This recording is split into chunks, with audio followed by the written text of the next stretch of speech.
ఏమండి BP tablets atom 5 mg కొంచెం త్వరగా ఇవ్వరా?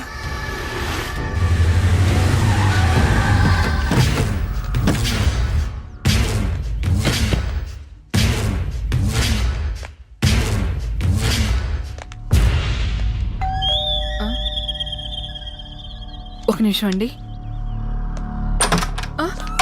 ఎవరండి? ఎవరు మీరు?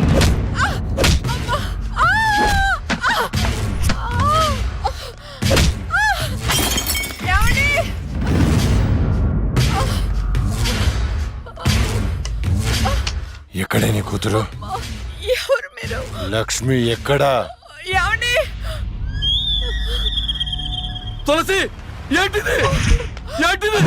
అమ్మా! అమ్మా! ఆయన చేయకండి.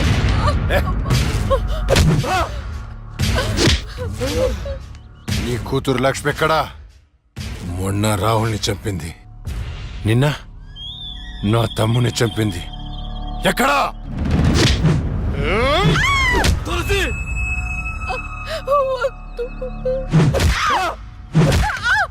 చచ్చింది మళ్ళీ ఎలా బతికొచ్చింది? నేను నిజమే చెప్తున్నానండి, మమ్మల్ని చేయకండి. మా లక్ష్మి అప్పుడే చచ్చిపోయిందండి, మీరే కదా చంపేశారు. ఇప్పుడు మాతో ఉండేది నా రెండో కూతురు ప్రియా అండి. ప్రియా? అవునండి. రే ఏంట్రా నీ చెప్పేది? మాకు కవల పిల్లలు, అది ఫారెన్ లో ఎంఎస్ చేసి ఈ మధ్య ఇండియా వచ్చిందండి. ఏంటి ప్రూఫ్? ఒక్క నిమిషం టైం ఇవ్వండి, ఒక్క నిమిషం ప్లీజ్.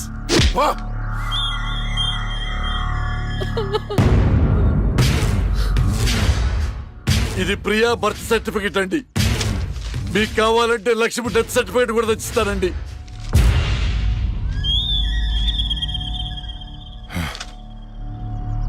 ఎక్కడో కొడుతుందిరా, ఒకసారి ప్రియని పిలు. ఇంట్లో లేదండి. ఎక్కడికి వెళ్ళింది? తెలియదండి. అంటే నువ్వు చెప్పకపోతే నేను పట్టుకోలేనా? పట్టుకుంటా, 2 రోజుల్లో పట్టుకుంటా. నీతో సహా ఎవరిని వదిలిపెట్టనని చెప్తున్నా.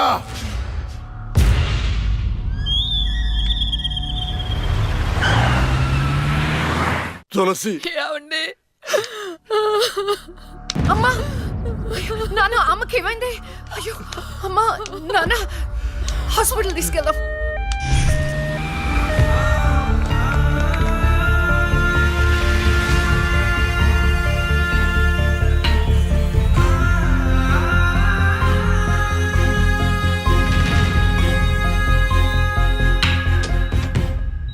సిస్టర్, పేషెంట్ కి ఓ పాజిటివ్ బ్లడ్ కావాలి మేడం. నాది అదే blood group.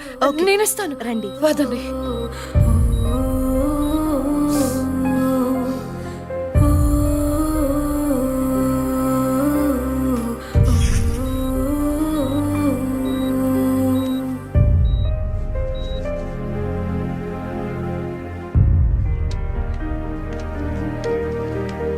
Lakshmi, nothing to worry. They're absolutely fine. అత్త, థ్యాంక్ యూ సో మచ్. మనకి లక్ష్మి ఒక్కతే కదండి అమ్మాయి. వాడికి లేని ప్రియా గురించి చెప్పారు, సర్టిఫికెట్ కూడా చూపించారు. అసలు మనకు రెండో అమ్మాయి లేదు కదండి. వాళ్ళ నుండి లక్ష్మిని కాపాడటానికి అబద్ధం చెప్పాను, లేని ప్రియను సృష్టించాను. వాడు రాక్షసుడండి. ఇప్పుడు నిజం తెలిసి మన లక్ష్మిని చంపేస్తే ఎన్నిసార్లు చంపుతాడమ్మా వాడు అక్కని? ఎన్నిసార్లు? అక్కేంటండి, ఇది మన లక్ష్మే కదా. అదే నాకు అర్థం కావటం లేదు. అక్కని చంపినోడిని ఎవరిని వదిలిపెట్టను. అక్కేంటండి, ఇది మన లక్ష్మే కదా. కాదు, మీ చిన్న కూతుర్ని. చిన్న కూతురు ఏంటమ్మా? నువ్వు మా లక్ష్మిలాగొచ్చి మమ్మల్ని ఎందుకు మోసం చేస్తున్నావు? అయ్యో, నేను మోసం చేయట్లేదు నాన్న. అక్కని అన్యాయంగా చంపిన వాళ్ళకి శిక్ష వేసి న్యాయం చేస్తున్నాను. అంటే వాళ్ళిద్దరూ చెప్పింది కూడా నువ్వేనన్నమాట. అసలు లక్ష్మితో నీకేంటి సంబంధం? నీకు మాకు ఏమిటి సంబంధం? నాన్న, నేను లక్ష్మి చెల్లెల్ని, మీ చిన్న కూతుర్ని. చిన్న కూతురు ఏంటమ్మా? మాకున్నది ఒకటే కూతురు. కాదమ్మా, ఇద్దరు. ఒరే నాయనా, అది లక్ష్మీ బాంబురా. చీమ టపాకా ఇలా కాల్చకూడదు, ఇలా కాల్చాలి, ఇలా కాల్చాలి. నువ్వు బాంబులు కాల్చే ప్రయత్నంలో కాల్చుకోకూడని చోట కాల్చుకున్నావు అనుకో ప్రాబ్లం పెద్దదైపోద్ది. సీమలో నాటు బాంబులేసిన చేతులివి. ఆఫ్టర్ ఆల్ లక్ష్మీ బాంబు కాల్చలేనా? ఏమండి ఇతను సేవ నుంచి ఎందుకు వచ్చాడంట? పారిపోయి వచ్చావా? సీమ నుంచి పారిపోయి వచ్చావా? అమ్మా తులసి, తులసి ఏమైందండి? దేవుడా, మావిడికి ఏం కాకుండా చూడు.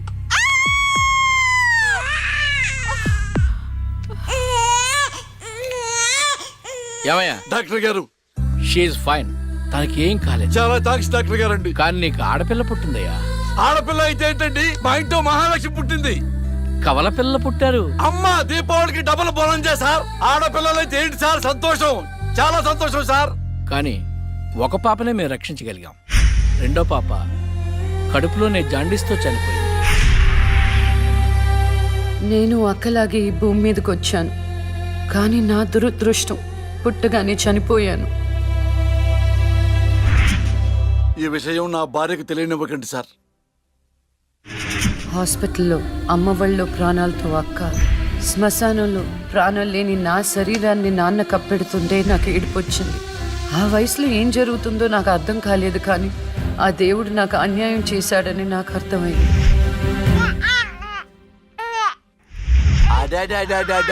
ఎంత బాగున్నావమ్మా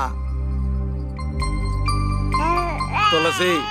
పాపత్వం నాలాగానే ఉంది. ఏమండి నేను మత్తులో ఉన్నప్పుడు నాకు వింత కల వచ్చిందండి. ఏంటా వింత కల? మనకి కవల పిల్లలు పుట్టారని మీరు ఆనందంతో హాస్పిటల్ అంతా స్వీట్స్ పంచిపెట్టారంట.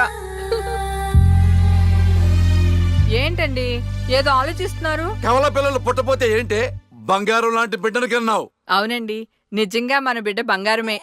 అక్కతో పాటు పుట్టిన నాకు మిమ్మల్ని అక్కని వదిలి వెళ్ళాలనిపించలేదు. మీతోనే ఉండిపోయాను. బహుశా నా ఆయుష్ తీరలేదేమో, అందుకే ఆ దేవుడు నన్ను తీసుకెళ్ళలేదు. అక్కని ముద్దాడుతున్న అమ్మను చూస్తుంటే నాకు ఏడుపొచ్చేది, కానీ అమ్మ నన్ను దగ్గరికి తీసుకోవడానికి నేను కనిపించను కదా. అమ్మ ఉన్న వాళ్ళు ఎంత అదృష్టవంతులో, అమ్మ స్పర్శ ఎంత బాగుంటుందో నాకు అర్థం లేదాన్ని. నేను తనకి కనిపిస్తానన్న విషయం అమ్మా నాన్నలతో చెప్పకూడదని ఇద్దరం ప్రామిస్ చేసుకున్నాం. ఎందుకంటే నన్ను పంపించేస్తారేమోనన్న భయం. అలా 7 సంవత్సరాల పాటు అక్క నేను కలిసి పెరిగాం. అమ్మా నాన్నల ప్రేమ నేను కూడా అక్కలాగే పొందాను. ఒకరోజు అక్కకి జ్వరం వస్తే డాక్టర్ దగ్గరికి వెళ్ళాం. పాపకి టాబ్లెట్లు వాడండి. చాలా సంతోషం డాక్టర్ గారు, వస్తాం. వస్తామండి. రామ్మా. మీ పాప అండి? అవునమ్మా, ఎంత పెద్దదైపోయింది. మీ హాస్పిటల్లోనే కదా పురుడు పోశారు. ఉంటానమ్మా. ఆ తాగుబోతు డాక్టర్ ఆ రోజు తాగేసి పాపకు ఆపరేషన్ చేశాడు. పాపం ఆ పాప నరం కట్టయి చనిపోయింది. లేకపోతే ఆ పాపకి కవల చెల్లుండేది. ఇన్నాళ్ళు నాకు అన్యాయం చేసింది దేవుడు అనుకున్నాను, కాదు ఒక డాక్టర్. పాపా, నువ్వు ఈ టాబ్లెట్లు వేసుకుంటే అన్నీ తగ్గిపోతాయి నా బంగారం. కాదు నాన్న, యొక్క టాబ్లెట్ నాన్న, ప్లీజ్ నాన్న.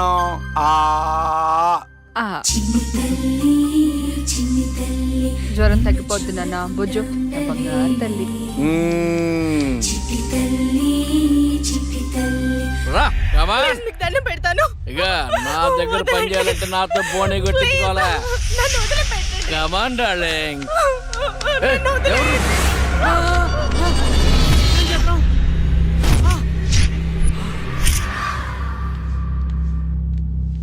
పాపా, పాపా, తులసి, పాప ఎక్కడ? అదే అర్థం కావట్లేదండి. ఎక్కడికి వెళ్ళింది?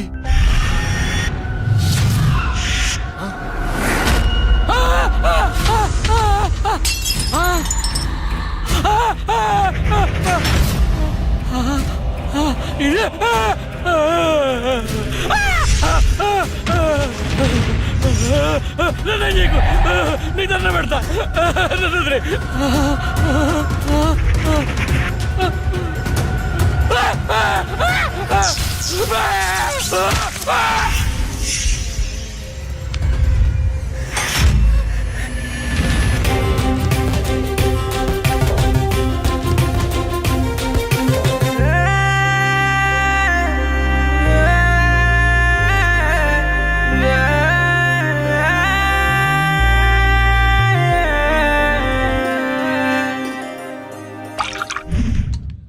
గారండి, మా అమ్మాయి లా పాస్ అయిందండి.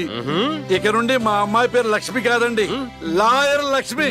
వావ్ పర్వాలేదయా, కోర్టు ముందు టీ అమ్ముతునే కూతుర్ని లాయర్ని చేసావు. Very good. ఇంతగా అమ్మాయి ఎక్కడా? లక్ష్మి,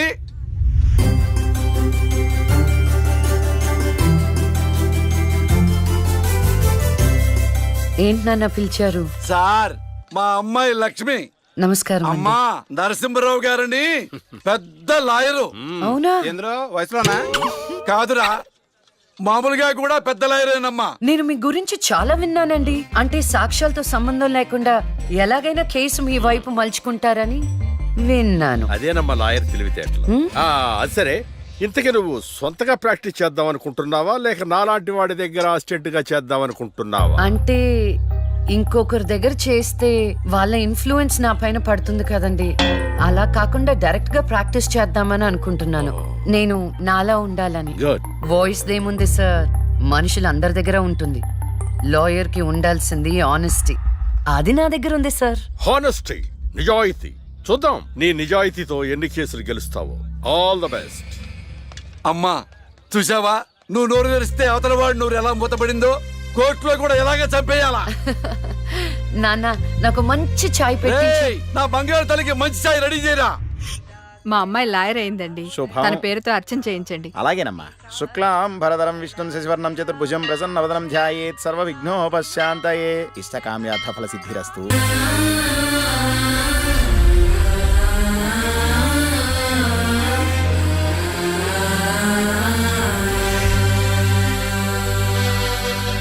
కూర్చోండి.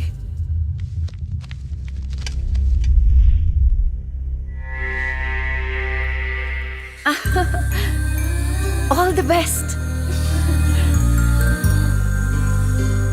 ప్రొసీడ్. యువర్ ఆనర్, ఈ బోనులో ఉన్న రాజీవ్ అనే యువకుడు స్వయానా ఎమ్మెల్యే గారి ముద్దుల కొడుకు. వాళ్ళ నాన్నగారు అధికారంలో ఉన్నారన్న అహంకారంతో నడి రోడ్డు మీద ఒక యువతిని అందరూ చూస్తుండగానే తన కారులోకి లాగి మానభంగం చేశాడు. అంతేకాదు యువర్ ఆనర్, అదే కారుతో ఆ అమ్మాయిని గుద్ది చంపేశాడు యువర్ ఆనర్. ఈ ఘటన జరిగి 4 సంవత్సరాలు అవుతుంది.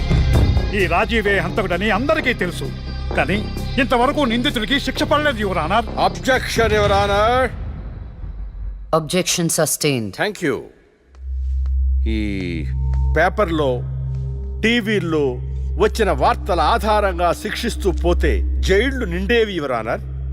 ఈయన క్లయింట్ ఎమ్మెల్యే గారి కొడుకు అవటం వలన అతన్ని రాజకీయంగా దెబ్బ కొట్టాలనే ఉద్దేశంతో ఈ ప్రతిపక్షాలన్నీ ఏకమై ఈ ఛానళ్ల వాళ్ళతో కలిసి పడిన కుట్ర మాత్రమే ఇది.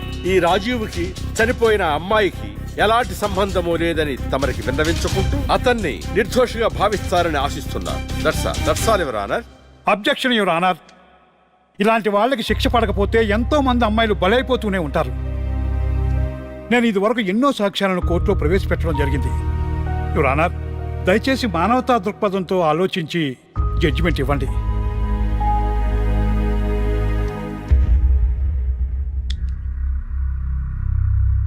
ఈ కేసు పూర్వాపరాలు పరిశీలించిన మీదట సాక్ష్యాధారాలు తారుమారు చేసి ఈ కేసుని పక్కదారి పట్టించడానికి ప్రయత్నం జరిగిందని నాకు అర్థమైంది. సాక్ష్యం లేకపోవచ్చు, కానీ కారణం లేకుండా ఏ ఆడపిల్ల తల్లిదండ్రులు మా అమ్మాయిని మానభంగం చేశారు, చంపేశారు అని కోర్టు మెట్లు ఎక్కరు. కానీ ఈ తల్లిదండ్రులు 4 సంవత్సరాలుగా కోర్టు మెట్లు ఎక్కుతూనే ఉన్నారు. ఈ రోజు వరకు న్యాయం కోసం తిరిగి తిరిగి అలసిపోయిన వాళ్ళ కాళ్ళకి, నా తీర్పు కోసం ఎదురు చూస్తున్న వాళ్ళ కళ్ళకి విశ్రాంతి ఇవ్వాలని నిర్ణయించుకున్నాను. ఇక్కడున్న ప్రత్యక్ష సాక్ష్యాలను రాతపూర్వకంగా సాక్ష్యాధారాలని స్వీకరించండి.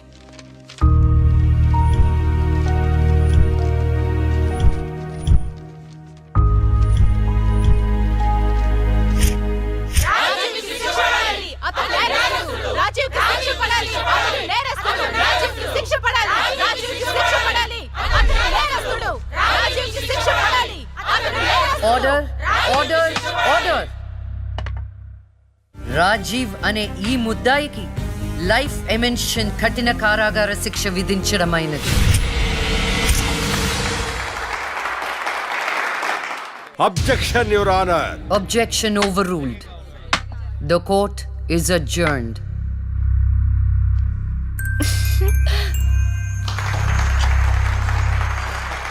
ఏమయ్య, కొత్తగా వచ్చింది అంటే ఏ సీమ టపాకాయో శిశింద్రియో అనుకున్నాం. లక్ష్మీ బాంబు, జాగ్రత్తగా ఉండు. చెమటలు పట్టించేస్తుంది సార్. మ్మ్.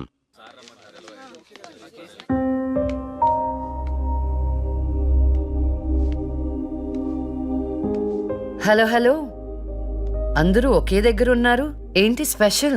చేపల పులుసు మేడం. ఓహో, తినండి తినండి. మీ అందరికీ ఒక విషయం చెప్పేద్దామని వచ్చాను. ఇక మీదట దొంగ సాక్ష్యాల్ని ఎంకరేజ్ చేయకూడదు. న్యాయంగానే వాదించాలి.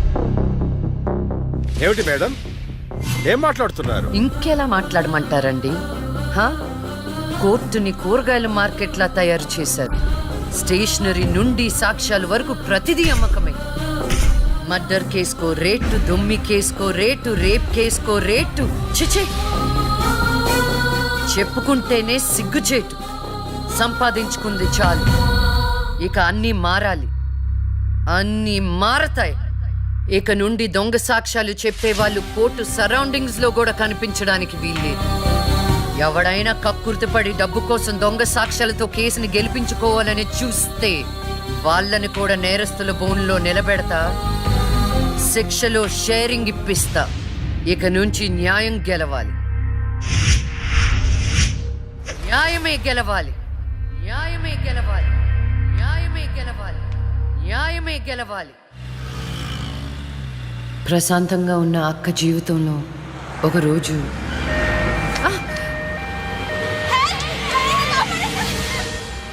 అంబులెన్స్ లో అమ్మాయిల ఫాలో అవ్వు. జాగ్రత్త.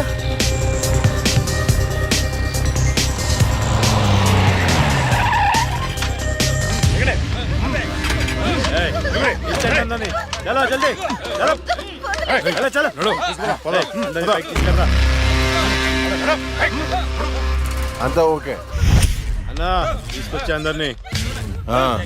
ఏం ప్రాబ్లం రాలేదు కదా? అంబులెన్స్ లో అమ్మాయిలు ఉంటారని ఎవరు గెస్ట్ చేస్తారన్నా?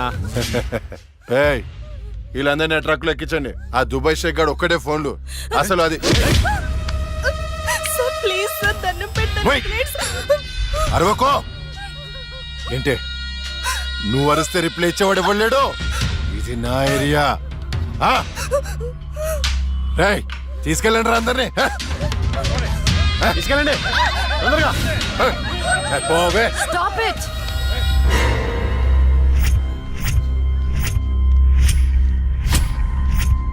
ఇవ్వచ్చువే నువ్వు. అది తర్వాత. హాస్పిటల్ కి వెళ్లాల్సిన బండి ఇక్కడికి వచ్చిందేంటి? ఏంటి పాప క్లారిఫికేషన్ కావాలంట? రేయ్, ఇచ్చేయండి రా. అమ్మాయే కదా అని అలుసుగా చూస్తున్నారేమో. లక్ష్మి, జస్టిస్ లక్ష్మి ఆవేశపడి అటాక్లు చేశారో ఆక్సిజన్ ఆగిపోద్ది. Arrest him.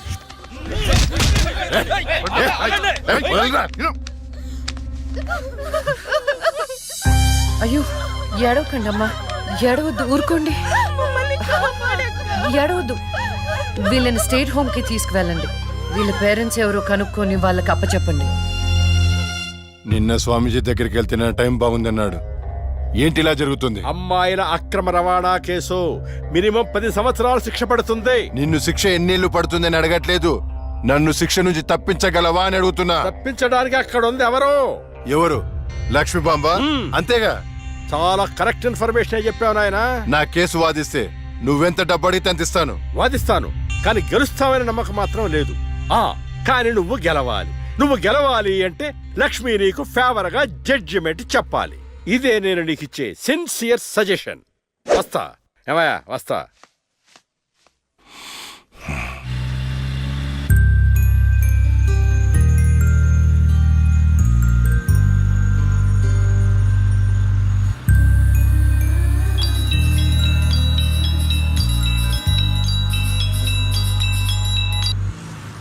హలో, వైకుంఠాన్ని. నా కేసు విషయంలో పోలీసు నుండి లాయర్ల వరకు అందరూ నా చేతుల్లో లేదు, నా చేతుల్లో లేదని చేతులు ఎత్తేస్తున్నారు. కారణం నువ్వంటే భయం. ఆ భయాన్ని కోరేట్ ఫిక్స్ చేశాను. 1,00,00,000 రూపాయలు. నువ్వు రేట్ ఫిక్స్ చేసింది వాళ్ళల్లో ఉన్న భయానికి కాదు, నాలో ఉన్న నిజాయితీకి. నువ్వు కోటి పక్కన ఎన్ని సున్నాలు పెట్టినా దాన్ని కొనలేవు. ఏ జడ్జి, ఏయ్, ఏంటి నీ పొగరు? డబ్బుంటే ఏదైనా కొనొచ్చనే నీ మైండ్ సెట్ క్యాన్సర్ కంటే డేంజర్. దానికి ఆల్రెడీ ట్రీట్మెంట్ స్టార్ట్ చేశా. ఏంటి నువ్వు చేసేది? కొన్నాళ్ల పాటు జనాల మధ్య తిరగకుండా ఊసలు లెక్క పెడుతూ చిప్పకూడు తింటే ఆటోమేటిక్ గా సెట్ అవుతావు. నిజంగానే ఇది లక్ష్మీ బాంబు. అక్క, నువ్వు సూపరే. నిజమా? వాడిని బెదరగొట్టేశావు. హై ఫై.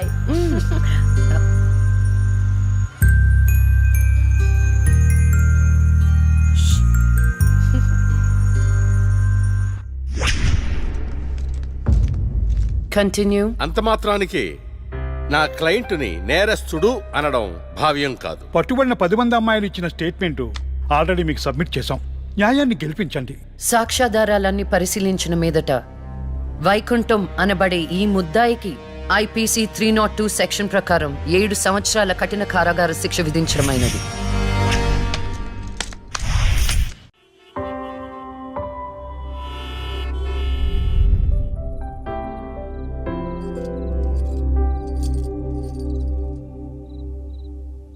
టంటడైన్! భలే ఉన్నావక్క. ఏంటోనే భయం వేస్తుంది. జస్టిస్ లక్ష్మికి పెళ్లి చూపులంటే భయమా? అంతే మరి. నువ్వు కూడా నాతో రావే. నువ్వే, అది నీ పర్సనల్ ఇష్యూ, నువ్వే చూసుకో. అంతేనా? నీకేంటక్క, నా దిష్టి తగిలేటట్టుంది. నువ్వు బంగారం.